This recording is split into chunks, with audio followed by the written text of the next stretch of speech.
Assalamualaikum warahmatullahi wabarakatuh. Kembali lagi dengan saya. Pada kali ini kita akan membahas materi tentang mikrotik akses. Kita lanjut ke materi pertama, yaitu metode akses mikrotik router OS.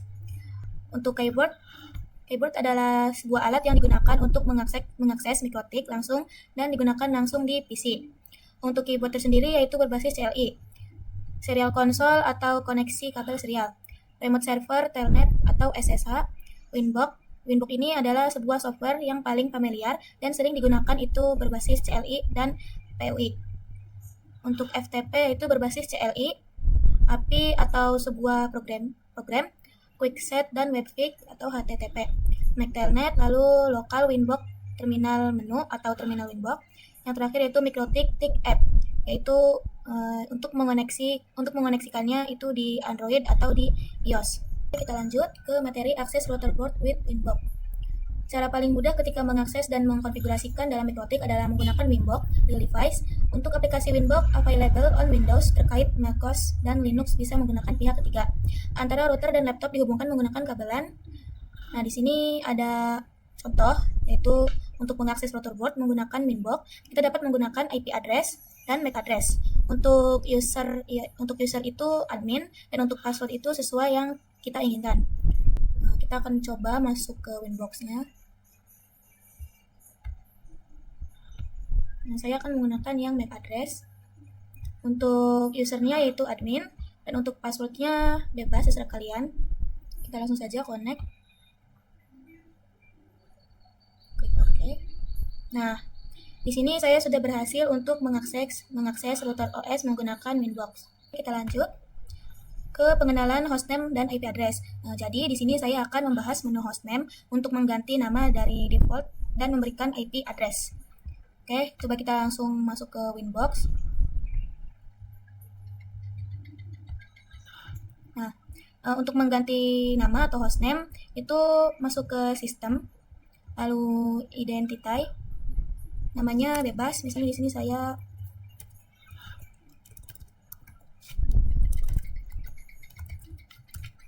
Sari, kita OK.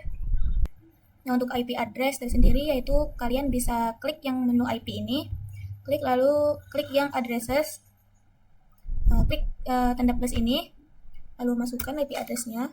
Misal di sini saya 192.168.61.2. Untuk network 192.168.61.0, Ethernet 1. Apply, lalu klik OK. Nah, di sini IP-nya sudah ada di tampilan ini. Nah, untuk materi selanjutnya adalah tampilan Winbox. Masuk ke Winbox. Nah, ini adalah tampilan awal dari software Winbox. Di sini ada connect to, sebuah tanda jika akan menghubungkan dengan MAC address atau IP address. Untuk login yaitu admin. Untuk password yaitu yang kita bikin sebelumnya. Lalu terdapat juga menu MAC address. Ini adalah sebuah MAC address dari router OS. Lalu ada IP address, identity yaitu sebuah hostname dari router board. Di sini terdapat versi Winbox kalian. Di sini saya menggunakan versi 7.20. Untuk board sendiri saya menggunakan x86. Untuk uptime yaitu sebuah jam atau menit. Jadi seberapa lama kita mengaksesnya. Oke, langsung saja kita klik connect. Oke. Nah, di sini terdapat banyak sekali menu-menu pada Winbox. Yang pertama ada Quickset. Quickset ini digunakan untuk mengkonfigurasi beberapa menu utama dalam satu layar, seperti IP address, yaitu dengan konfigurasi cepat terdapat IP address. Lalu ada DHCP dan lain-lain. Nah, kita lanjut pada menu berikutnya, yaitu kita X dulu. Itu ada Capsman. Nah, Capsman itu sebagai controller jika terdapat ada banyak akses point. Misal di sini terdapat 100 akses point. Bagaimana akses point tersebut dikontrol dalam satu mikrotik. Lalu ada wireless. Nah, wireless digunakan untuk konfigurasi wireless. Nah, di sini ada Nestream Dual, access list dan lain-lain. Nah, di sini lanjut ada interface. Kita close dulu. Sini ada interface. Nah, interface digunakan untuk konfigurasi interface beberapa Ethernet, Upton, file, dan lain-lain. Lanjut ke bridge. Bridge itu sendiri yaitu untuk menggabungkan port di mikrotik menjadi satu network dan bisa menggunakan wireless, switching, dan lain-lain. Lalu selanjutnya ada mesh. Nah, mesh ini adalah untuk digunakan konfigurasi pada wireless mesh. Lanjut ada IP.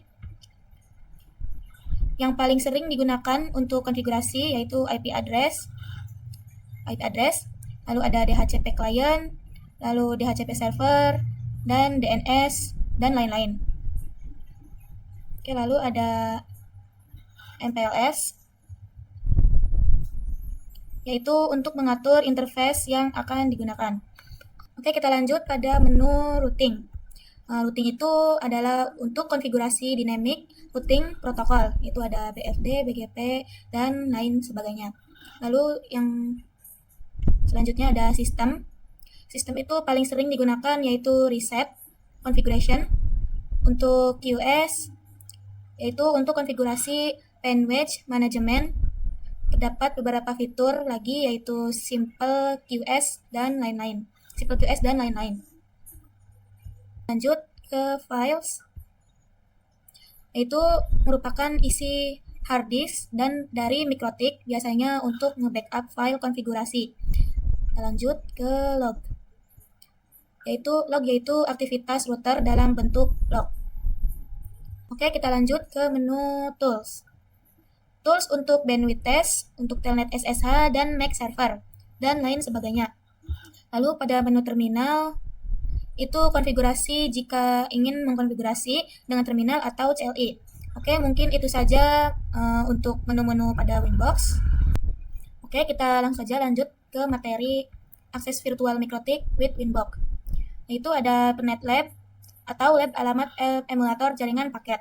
Lalu persiapan environment Pernet Lab yang sudah tersedia perangkat virtual mikrotik.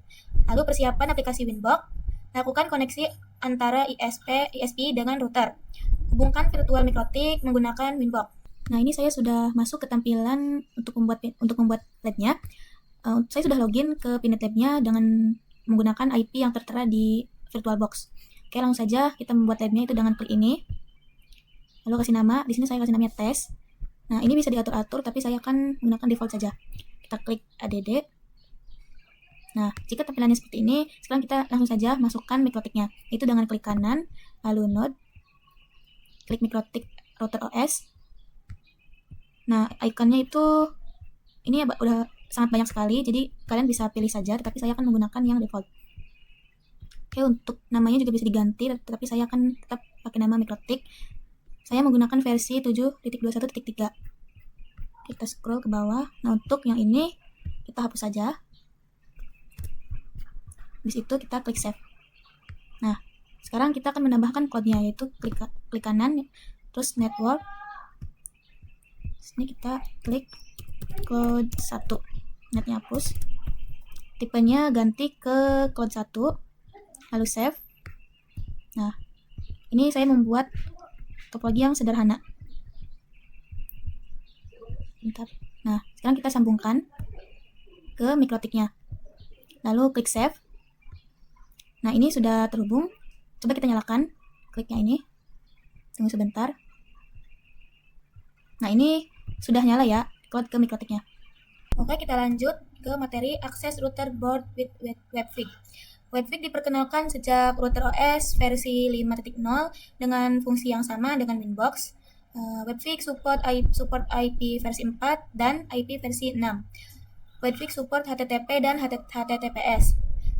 Sebagai alternatif Winbox, untuk akses router board via WebFig bisa dengan mengetikkan IP router pada browser yaitu http://IP router.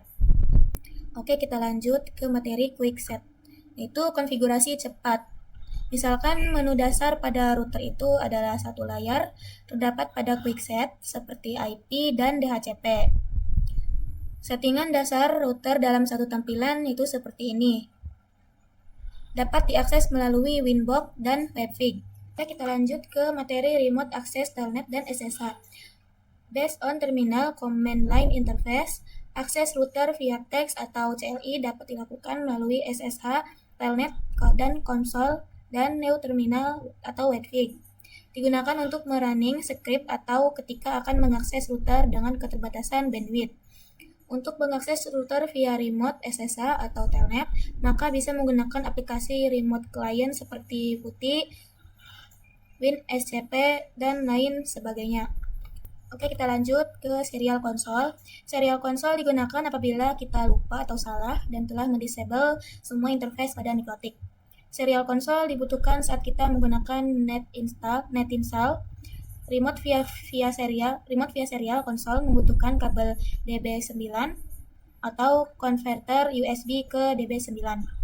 Menggunakan program hyper terminal baud rate 115200, data bits 8, parity non, stop bit 1, dan flow control non. Oke, kita lanjut ke serial konsol. Yang pertama, masuk ke terminal seperti PuTTY, pilih connection type serial, ini, dan sesuaikan serial line COM yang dapat dilihat oleh device manager, lalu spin baud rate 115200 khusus perangkat mikrotik. Oke, segitu saja materi yang bisa saya sampaikan. Kurang lebihnya mohon maaf. Wassalamualaikum warahmatullahi wabarakatuh.